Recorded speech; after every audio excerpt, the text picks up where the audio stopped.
It's time for another episode of the 90s with me, Milo Dennison. So 1993 was a crazy year. And the thing is, I don't remember it being this crazy, but now that I'm looking through the history of it, it was a wild, wild year. You had a lot of people getting killed that year. And of course, we'll get into those here in just a second. But yeah, I don't remember it being this crazy, but I remember in 93, I kind of had a lot of stuff going on in my own life at the time. So that's probably why. Let's jump into some sports. For basketball players, this was Magic Johnson retiring. So he came out in 1992 as being HIV positive. I mentioned this in that episode. And this is the year he retired. His father was killed. He had the HIV positive diagnosis. He'd been playing for a while. And I think from all accounts, needed a break. He did, however, go on to play some minor league baseball and would later come back in 1995 to do some additional basketball playing. So he retired, but not for too long. I think he just needed a break is really what it came down to after having so much going on in his life. Some more bad news. Monica Seles, she was attacked in Germany during a game. So this, you can watch this. It's on video. And so basically, she was playing. She goes and sits down, and a guy comes up behind her and stabs her. So he got her with the first one. She leans forward, and then he swings back and goes to get her again. But luckily, a security guard was paying enough of attention to grab the guy before the second one, because basically the assumption is she would have died with that second stab. It took her 2 years before she could actually return to tennis and had to have surgery and all that kind of stuff after this. It was crazy. The man was a 30-year-old German man who was convicted initially and then got a suspended sentence. So they literally have a video of this guy stabbing her, and he got a suspended sentence. Basically what it was is he was mad because Monica displaced one of the other players. Stephanie Graf was the other player. So that's a bit extreme to support your player of choice. Now let's jump over to television for some more fun stuff. I'm going to work my way down on the list this time around instead of starting with the major events. Frasier debuted in 1993. It was a spin-off of the fantastic TV show Cheers, and Frasier was also a fantastic show. It went on to run till 2004, recently got a reboot. I haven't seen that. I don't know if it's any good. But I was a big fan of Frasier at the time. And of course, there was always the will they, won't they hook up with Daphne and Niles and that kind of stuff. So it was a really fun show. I liked it. It took place in Seattle, even though it was never actually filmed in Seattle. Just a FYI for you. Another show debuted in 1993. And I know my 80s and 90s co-host will enjoy me talking about this one. Deep Space Nine, Star Trek, Deep Space Nine. Now, I'm not a huge fan of Deep Space Nine. Now, I am, after watching some of the more recent stuff that they've done, it's moved up the list because I'm really not a huge fan of the super dark, dramatic, and just the style of the new Star Trek stuff. But my problem with Deep Space Nine has always been that it's kind of boring. Don't get me wrong, it has good episodes mixed in there, and I get everybody's, well, it's character-based and blah, blah, blah. Think you had an episode that basically takes place in the holodeck where they're playing a game of baseball. And you had an episode where Cisco and his son build a space sail plane that they go on and just talk. So I get character driven, but there are times in this series that nothing happens. And then even you get to the final season where it's like season 7 and everybody's like, that's the best one because that's the Dominion War.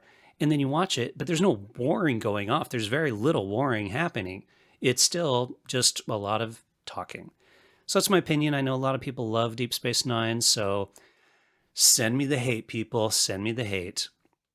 The X-Files debuted, another show that I loved. It went on a bit too long, so I think the initial run was canceled in 2018, but that might be wrong because basically they did it Then Scully and Mulder left, played by David Duchovny and Gillian Anderson. A couple of new people came in, took over those roles, and it just kind of went on and on and on. And then they did a couple movies, and then they rebooted it. So it started off a great show. I really loved the beginning where it was kind of the monster of the week kind of a series. But then it kind of went downhill, in my opinion, with the overall like storyline of government conspiracy. But in general, I still loved it, even though like I liked the initial show. But obviously everybody really liked it. It went on forever. Chris Carter is the creator of the show. It's fantastic. It's mysterious, brilliant acting. I love David Duchovny. I love Gillian Anderson. I think they're fantastic in most everything they do. And it's on Hulu, I think, in the US, and in the UK it's on Disney Plus, so you can actually still watch it. We've, in my house, started rewatching it from the very beginning.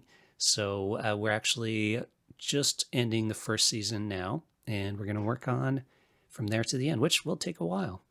Another ridiculous show that started in 93 is Beavis and Butthead.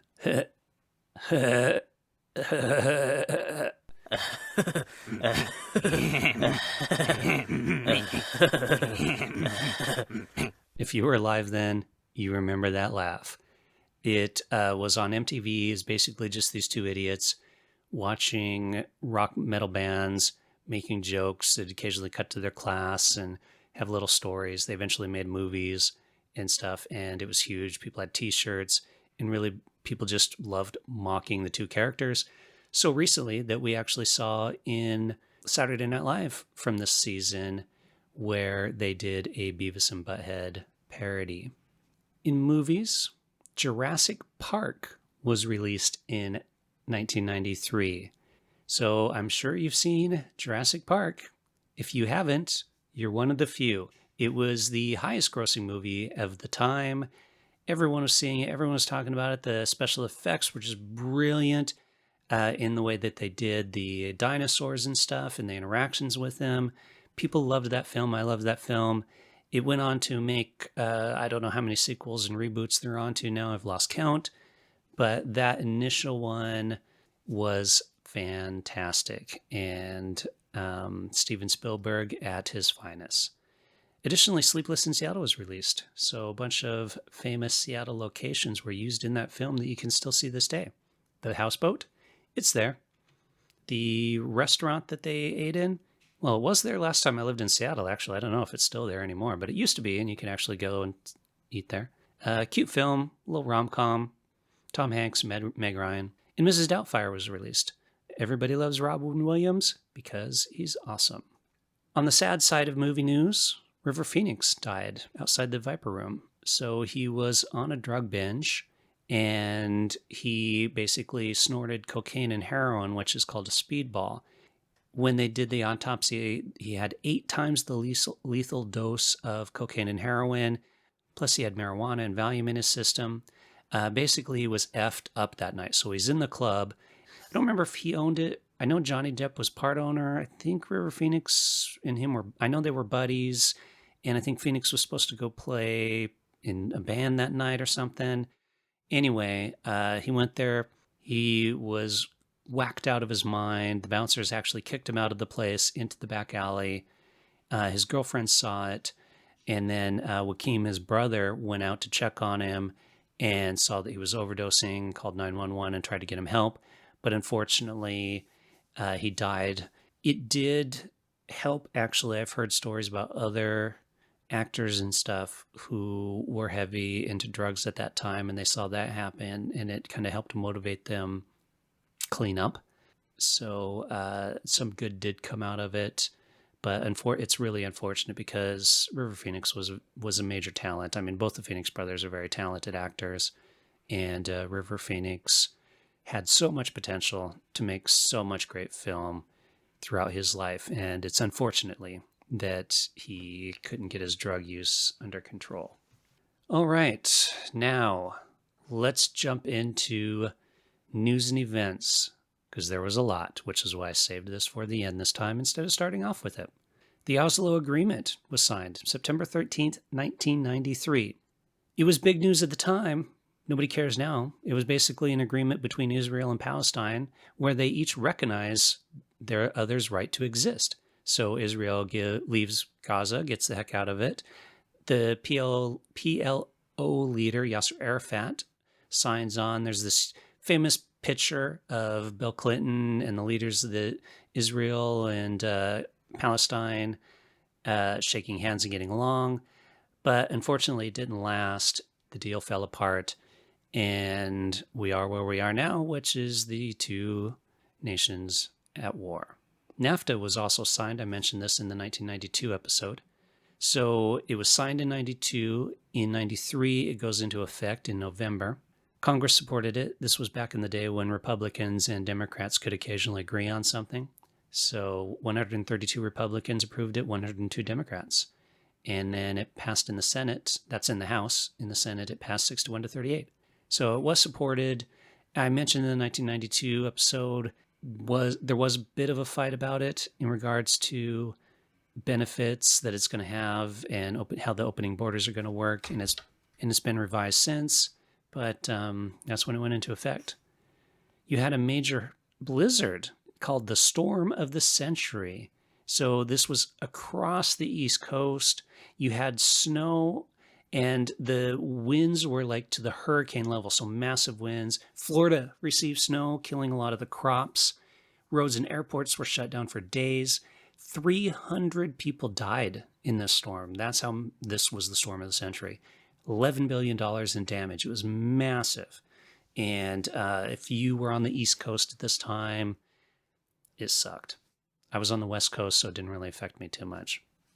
Lorena Bobbitt. Remember that name? We've mentioned Lorena Bobbitt once in an episode in the past. She was 24 years old. She is now known as the girl who cut off her husband's penis with a 12-inch knife. Basically what it was is she was at home. Her husband had come home drunk and forced himself on her.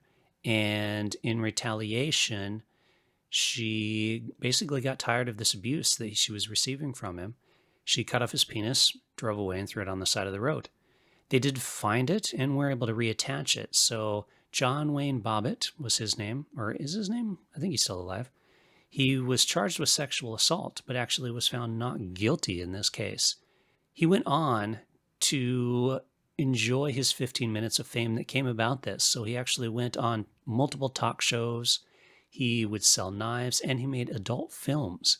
So that's, I guess, using your notoriety of being a spousal abuser and guy who had your penis chopped off for the most you can. Now he's kind of disappeared from the limelight, which is why I wasn't sure if he's still alive or not. I think he is. Lorena Bobbitt was also put on trial and also found not guilty due to temporary insanity from the abuse. So it's kind of interesting. So he was found not guilty for abusing her, and she was not found not guilty for lopping his penis off. She has since changed her name, and she runs a charity for domestic abuse. So unlike John Wayne Bobbitt, who went on to make pornos and sell knives, she decided to use her notoriety for something good and run a domestic abuse agency. So the World Trade Center, as we know, is a high-valued target. And at the time, in 1993, a rental van full of explosives was pulled into the parking lot and detonated by terrorists. They thought that the explosion would topple the towers, but obviously it didn't. They were in the North Tower, and 1,000 people were still injured, and 6 people were killed in the blast. So this is a major, major blast. But all the damage was in the garage. So it didn't take the FBI too long to track these people down because it was a rental van, right? So funny enough, one of the people who rented the van returned for a refund, which I don't get. How do you get a refund? You blew up the van. It's not like you returned to the van. But anyway, one of the guys went back to the rental agency and the FBI caught him. 4 of the terrorists were convicted pretty quickly. 2 additional remained at large for a while, but then were eventually caught and convicted. Unfortunately, that didn't stop terrorism in the U.S., right? I mean, we all know what happened later on. to the World Trade Center. Over in Somalia, you had the Battle of Mogadishu. So this was later turned into the movie Black Hawk Down, which if you haven't seen it, it's a really good movie. Well, very action-packed and stuff. So we had American forces in Somalia at the time, and on October 3rd, U.S. forces went in to basically do what's called a snatch and grab, to grab a couple terrorist leaders. So the Rangers would go in helicopters, jump in, grab the guy, and then there would be some Humvees waiting, and they would roll in, everybody jump in the Humvees and roll out. So it was supposed to be really quick. However, what happened is one of the helicopters was shot down, and that led to the second helicopter being shot down, which led to the Humvees rolling around in town trying to pick people up, and just turned into like this massive 18-hour-long firefight. What it was, a lot of the warlords and terrorist organizations had people spotting. So they had people on the roofs watching for helicopters and Humvees and military to come in. So they were able to communicate and let people know where they were. And in order to do that, we're able to block their way of getting out of the town. Later on, you had images of soldiers that were being dragged through streets. One of the helicopter pilots who was alive was being dragged through streets and put on camera. Ones that were dead were being mutilated. This basically led to the U.S. pulling out of Somalia. One could argue this also led to additional terrorist organizations such as Al-Qaeda feeling that they could actually win against the U.S. because basically what they were saying is, you hurt enough Americans, and Americans are going to be like, hey, let's give up and get out. I don't know if that's fully true. I think Somalia had a lot to do with why are we here in the first place? And even though we are here, can we really do anything? Because U.S. involvement was to help protect aid mostly being provided, and food and that kind of stuff as part of the UN. But either way, it was a pretty traumatic affair for the U.S. And I think really a lot of it had to do with because of what people were able to see on TV of way those soldiers were being abused after the fight. 18 American soldiers died. And in further bad news, on February 28th, the FBI and Tobacco and Firearms went to a place called Waco, Texas, and the Branch Davidians, which were an organization there led by a guy named David Koresh. So they were going to arrest them, and as soon as the FBI rolls up, they get shot at. Of course, the agents shoot back. 4 agents died, and 6 Branch Davidians died on that first day. Then this turns into a siege. So there's a lot of back and forth between the two sides, occasional shooting, cutting off power, that kind of stuff. This led to 51 days later, on April 19th, when the FBI decides to gas the compound. So what they do is they roll in some tanks with spraying tear gas in order to get the people to come out. A fire was started. In the end, the place burnt down. It spread quickly. 82 Branch Davidians died. 20 to 28 of them were children. So a massive impact on life for this particular thing. The reason why this is so worth mentioning is it really changed how the FBI handles these type of situations now. They were heavily, heavily criticized at the time for how they handled it. I think it mostly had to do with this kind of kickoff of this idea of the government overstepping its bounds, which I don't necessarily agree with. I mean, they were doing their job. But having said that, could they have done anything differently? Maybe. I mean, since then, you also had the Clive Bundy situation in 2014. The FBI in that Clive Bundy one basically just surrounded him and waited him out. And it worked. Clive Bundy eventually gave up. So the FBI has changed their tactics. They still get criticized even in that situation. I remember the Clive Bundy one and being like, what the heck are they waiting for? Just go in and do it. And it's like, well, because they don't want anybody to die. Or They don't want to be criticized by the populace for how they handled it. And that all goes back to this Texas Waco Branch Davidian situation and how they handled that. They did investigate how the fire started, and it was shown through the investigation that the Davidians started the fire. There was some speculation that that the tear gas might have started the fire, or if bullets were fired at some point in the process of doing that. So I know it's still a bit debated, but the investigation has shown that the Davidians started it. A lot of them died from like smoke inhalation from the building falling on them, and a large portion of them were in the basement in a kind of a safe room, basically, but it all got buried when the compound collapsed. So it does suck that happened, but, it happened, and the FBI has changed their tactics since. We are a nation of laws. Whether we agree with those laws or not, they do need to be followed, and if we don't agree with them, then we need to challenge them in court or legally and get those laws changed. There are a lot of laws in the U.S. I don't personally agree with as well, but I'm not going to lock myself up in a bunker with a bunch of guns and start shooting outside the bunker should somebody show up to arrest me for doing that.